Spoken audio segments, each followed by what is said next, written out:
चलो मानो आज के समय लोग ब्रेकअप में बहुत ज़्यादा डिप्रेस हो जाते हैं कि बहुत सालों का प्यार था, हम रात रात भर बात करते थे, हम घूमने जाते थे, हम साथ में एंजॉय करते थे। मैं उस पल को भूल नहीं पा रहा हूँ जब मैंने उसका हाथ किसी और के हाथ में दिया, जब मैं उस पल को भूल नहीं पा रहा हूँ कि उसके फ़ोन में मैंने किसी और के मैसेजेस देखे। मुझे हमेशा लगता था कि जितना ट्रांसपेरेंट इस रिलेशनशिप में मैं हूँ, उतनी ही ट्रांसपेरेंट उस रिलेशनशिप में वो भी है। और एक दिन पता चलता है कि जस्ट वो चीट कर रहा है, पीछे चीट कर रहा है, तो इंसान को पता है दुःख कब होता है। दुःख तब होता है जब उसको एक वक्त वो पता चल रही होती है चीज़, और जब पता चलता है तो एक एक चीज़ मल्टीप्लाई होती जाती है। अच्छा ये था, ये था, ये था, ये था। फिर ऐसा लगता है बस के आगे आ जाए, ट्रेन के आगे आ जाए, मतलब जिए नहीं, उस थॉट के साथ में सोए नहीं। ऐसा सिचुएशन हो जाता है जहाँ पर इंसान नशा करना शुरू कर देता है। ऐसा पल हो जाता है जहाँ पर उसको लगता है कि यार मैं किससे शेयर करूँ, ये एक ऐसी बात है अगर मैं दोस्तों को बोलूँगा ना हंसेंगे मेरे ऊपर, क्या लड़की के चक्कर में ऐसा हुआ था। ये होती है मेरे भाई, लेकिन बैठ करके समझाने वाला कोई नहीं, क्योंकि यार उसका प्यार गया है, उसको चीटेड महसूस हो रहा है, उसके इमोशंस के साथ में खिलवाड़ हुआ है। वो नहीं है औरों की तरह स्ट्रॉन्ग, वो नहीं है तुम्हारी तरह स्ट्रॉन्ग, नहीं है भाई।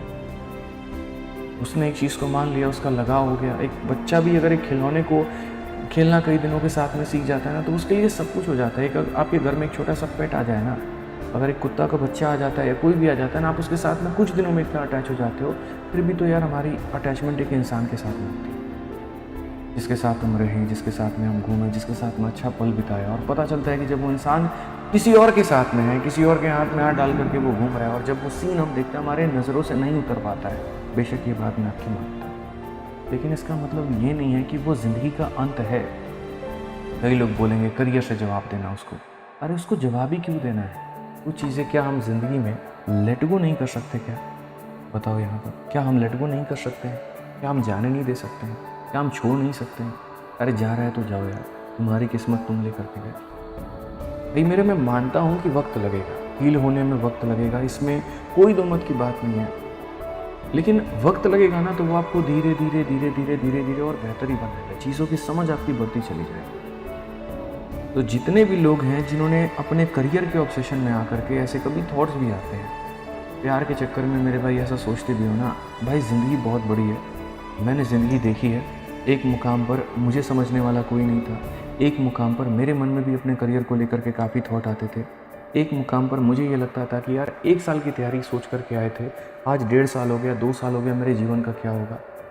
लेकिन अगर भविष्य में कहीं पर कुछ रखा हुआ है ना, तो यकीन मान करके रखो, आपके सोच से कई गुना ज़्यादा बेहतर रखा हुआ है। अगर मैं एक नौकरी के पीछे ही इतना ज़्यादा दीवाना होता तो शायद आज मैं इतनी नौकरी नहीं दे चुका होता भारत में। मैं सिर्फ नौकरी लेता तो खुद के लिए, आज मैं भारत में कई बच्चों को नौकरी दिला चुका। और ये मेरे डेस्टिनी में कहीं ना कहीं लिखा हुआ था कि तुम्हें नौकरी लेना नहीं है, तुम्हें नौकरी देना है, लोगों को देना है, तुम्हें आगे चल करके लोगों के साथ में जुड़ना है, कंधे से कंधे मिला करके देश को आगे बढ़ाना है।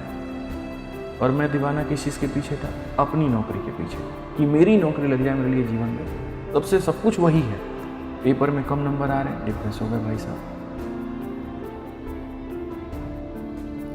समझदार हो यार आप लोग, इमोशन समझ पा रहे हो। बस इतना ही कहूँगा कि सोचो यार, माँ बाप है, उनके बारे में सोचो।